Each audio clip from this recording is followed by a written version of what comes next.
بسم اللہ الرحمن الرحیم. ابتدا ہے رب جلیل کے بابرکت نام سے جو دلوں کے بھید خوب جانتا ہے. میں ہوں عاطف عارف اور آپ دیکھ رہے ہیں فیس بک اور یوٹیوب پر میرا چینل میری رائے. ناظرین، آج ہم بات کریں گے سینئر تجزیہ کار اور سینئر صحافی اعجاز احمد فاروقی صاحب سے کہ اعجاز احمد فاروقی صاحب سے جو موجودہ حالات ہیں ان پر ان کی رائے لیں گے کہ یہ کیا سمجھتے ہیں کہ اس ٹائم جو ملک کی صورتحال ہے اس میں کیا ہونے جا رہا ہے.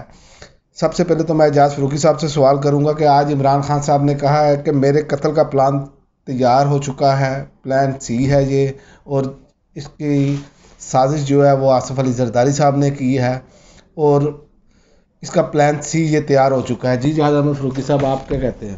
بسم اللہ الرحمن الرحیم. سب سے پہلے تو یہ بات ہے کہ عمران خان صاحب نے جس وقت ان کو اقتدار سے ہٹایا گیا اس وقت سے یہ بات کر رہے ہیں کہ ان کو مارنے کی کوشش کی جا رہی ہے، ان کو زہر دے کر یا کسی بھی طریقے سے. اس کے بعد جب وہ لانگ مارچ لے کر نکلے تو وزیر آباد کے قریب، اس سے پیچھے جب ان کے اوپر اٹیک ہوا، ان کو گولیاں لگیں، اس وقت بھی ان کے اوپر کوشش یہی تھی کہ ان کو راستے سے ہٹا دیا جائے. اب ان کے بھی کچھ ذرائع ہیں، ان کو بھی کچھ انفارمیشن ملتی ہے جس کی وجہ سے وہ سابق وزیر اعظم ہیں، جس کی وجہ سے ان کے جو سورس ہیں ان کو بتاتے ہیں، تو اس میں کچھ نہ کچھ حقیقت تو ہے. عمران خان کی پاپولیرٹی کا گراف اتنا اونچا جا چکا ہے کہ اگر ان کو راستے سے نہ ہٹایا جائے تو وہ سیاسی طور پر تمام لوگ راستے سے ہٹ جائیں گے. تو اس لیے حکومت کو اس بات کی، ان الزامات کی یا جو خدشات کا اظہار کر رہے ہیں ان کی تحقیقات کرنی چاہیے. وہ چاہے کسی پر بھی الزام لگائیں، اس سے بالا تر ہو کے حکومت کو یہ چاہیے کہ وہ سنجیدہ ہو کر ان الزامات کی اور ان خدشات کی تحقیقات کرے اور یہ پتہ لگائے کہ کیا یہ واقعی ان کے بارے میں کچھ ایسا پلان ہے، اور اگر ایسا ہے تو ان لوگوں کو پکڑا جانا چاہیے، کیونکہ یہ سیاسی طور پر اگر ایسا کوئی نقصان ہوا تو پاکستان کے لیے مستقبل میں یہ بڑا نقصان دہ عمل ہوگا. نہیں تو کیا اعجاز فاروقی صاحب جو عمران خان صاحب کی سیکیورٹی واپس لی گئی ہے کیا شک و شبہات میں اضافہ نہیں کرتی؟ وہ ظاہری بات ہے، اگر حکومت بھی ساتھ اسی طریقے کے اقدامات کرے گی تو اس سے شکوک و شبہات بھی بڑھیں گے اور سیکیورٹی کا جو ان کے لیے معاملات ہیں وہ بھی خطرہ بھی بڑھے گا ان کے لیے، اور اگر کوئی ہدف ان کو بنا رہا ہے اس کے لیے آسانی بھی پیدا ہوگی. حکومت کو ایسا اقدام بالکل نہیں کرنا چاہیے، ان کی سیکیورٹی بڑھانی چاہیے. اچھا، تو ایک اور آج کی ایک خبر ہے، اس پر بھی میں آپ کی رائے لینا چاہوں گا کہ ایک تو ڈالر پچھلے 2 روز سے بے قابو ہے اور لوگوں کا ویسے ہی جینا مشکل ہو چکا ہے، اور مزید آئندہ جو آنے والی خبریں آ رہی ہیں کہ پیٹرول اور ڈیزل جو ہے اس کی قیمتوں میں کوئی بہت زیادہ اضافہ ہونے جا رہا ہے. تو آپ کیا سمجھتے ہیں کہ یہ اضافہ ہونے سے کیا حکومت کو کے لیے عوام کا نرم گوشہ ہوگا کہ ان کو ویسے ہی مزید ان کے ساتھ لوگ ویسے ہی برتاؤ کریں گے جیسا ہو رہا ہے ان کے ساتھ؟ دیکھیے، پہلی بات تو یہ ہے کہ جہاں تک ڈالر کے بڑھنے کی بات ہے اور اسحاق ڈار صاحب کو یہاں پر لے کے آئے ڈالر نیچے لانے کے لیے، انہوں نے بھی کہا کہ 200 روپے سے نیچے لے کے آؤں گا ڈالر، لیکن ان کے ہاتھ میں کسی نے گراف لگتا ہے الٹا پکڑا دیا. وہ ان کا جو ایرو تھا وہ نیچے کو جا رہا تھا، یہ سمجھ رہے تھے ڈالر نیچے آئے گا، لیکن جب کسی نے اس کو سیدھا کیا تو پتہ چلا ڈالر 300 کے قریب پہنچ گیا.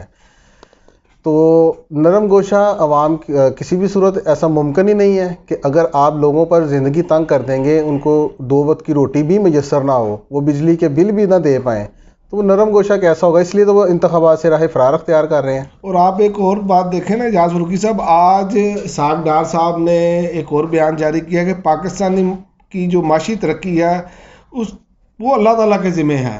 تو میرا تو یہ سوال ہے کہ اگر اللہ تعالیٰ کے ذمہ تو سارے کام ہی ہیں، ہم یہ کام بڑے آسانی سے سمجھ لیتے ہیں. اگر اللہ تعالیٰ کے ذمہ ہے تو ان کو پاکستان آنے کی کیا ضرورت تھی؟ تو ان کو لائے بھی تو جو ہے نا وہ پروٹوکول کے ساتھ ہے. دیکھیں، انہوں نے جو بات کی آج کہ اللہ کے ذمہ ہیں سارے معاملات، اللہ کے ذمہ ہے ہماری معیشت کو آگے لے کے جانا، تو آپ سب سے پہلے اپنی وزارت سے سائڈ پہ ہوں اور سارا کچھ چھوڑ دیں اللہ تعالیٰ پر. ایک طرف آپ یہ کہہ رہے، آپ اپنے قائد کی، اپنے لیڈر کی پروجیکشن اس طریقے سے کرتے ہیں، ان کو اتنا اونچا مرتبہ دینے کے چکر میں آج تو انہوں نے یہ بھی کہہ دیا کہ پاکستان لا الہ الا اللہ کے نام پہ بنا تھا، اسی لیے اللہ تعالیٰ اس کی معیشت کو سنبھالے گا. لا الہ الا اللہ کے نام پہ تو سعودی عرب بھی نہیں بنا تھا. تو دیکھیں جہاں جو دین کا منبع ہے، جہاں سے اسلام پھوٹا، آپ اس ملک کے بارے میں یہ بات کر رہے ہیں، تو یہ کچھ بھی کہتے رہیں، یہ لوگوں کو لالی پاپ دیتے رہے ہیں ساری زندگی۔ الفاظ کا گورکھ دھندا تھا جو انہوں نے لوگوں کے سامنے رکھا، اب وہ ایکسپوز ہو رہے ہیں۔ اب یہ کچھ بھی کہہ لیں، لوگ اس بات پہ یقین کرنے کے لیے تیار نہیں ہیں۔ اور آج ایک اور اجاز فاروقی صاحب ایک خبر ہے کہ قومی اسمبلی کے جو حلقے ہیں 33 نشستوں پر انتخابات کا الیکشن کمیشن نے اعلان کیا۔ میری نظر میں تو یہ جتنے بھی استعفے منظور کیے ہیں وہاں پر مشترکہ جو ہے انتخاب کا اعلان ہونا چاہیے تھا۔ آپ کیا سمجھتے ہیں کہ یہ کیا وجہ ہے کہ انہوں نے کیوں ایسے کیا؟ دیکھیں وہی بات پھر آ جاتی ہے کہ حکومت اگر عمران خان کو یا تحریک انصاف کو راستہ دے کہ انتخابات کے لیے، تو وہ کلین سویپ کریں گے، ان کی گنجائش ہی نہیں بچے گی، نہ سیاست میں نہ حکومت میں۔ اس لیے وہ تھوڑی تھوڑی سیٹوں پر الیکشن کروا کر اس کو مینیج کرنا چاہ رہے ہیں۔ وہ شروع دن سے ہی اس طریقے سے کر رہے ہیں، آگے بھی وہ ایسے ہی کریں گے کہ اگر عمران خان کو فری ہینڈ دیا، اگر شفاف الیکشن ہوئے یا ان تمام سیٹوں پر جو آئین کے مطابق ہونے چاہیے، اگر اس طرح ہوا تو لوگ عمران خان کو ووٹ دیں گے، ان کی سیٹیں کم ہو جائیں گی۔ اس لیے وہ ان کو مینیج کرنے کے لیے یہ سلیکٹ کرتے ہیں سیٹیں، پوری ان کی کیلکولیشن نکالتے ہیں کہ کہاں پر ہم اپنا سرکاری وسائل استعمال کر سکتے ہیں، کہاں پر ہم جعلی ووٹ ڈال سکتے ہیں۔ جس طریقے سے کراچی کے بلدیاتی انتخابات میں ہوا، اس طریقے سے کرنے کے بعد، یہ پلان کرنے کے بعد، یہ صرف سپیکر کا فیصلہ نہیں ہوتا، یہ پوری پی ڈی ایم جماعت بیٹھ کے فیصلہ کرتی ہے کہ کون کون سی سیٹوں پہ کروانے ہیں۔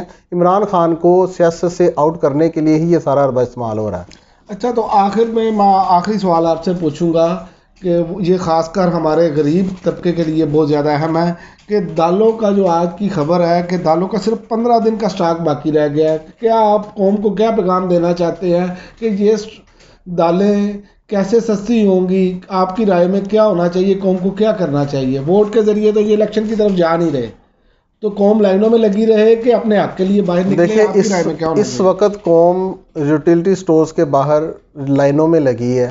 یوٹیلٹی سٹور صبح اگر 7 بجے کھلتا ہے تو 6 بجے وہاں پر لوگ، سخت سردی میں ہم نے دیکھے ہیں لوگ لائنوں میں لگے ہوئے، پیسے ہاتھ میں ان کے ہیں لیکن آگے نہ آٹا مل رہا ہے نہ کوئی اور چیز مل رہی ہے، دالیں بھی ختم ہو جائیں گی، مرغی کا گوشت ان کی پہنچ سے باہر ہو چکا ہے۔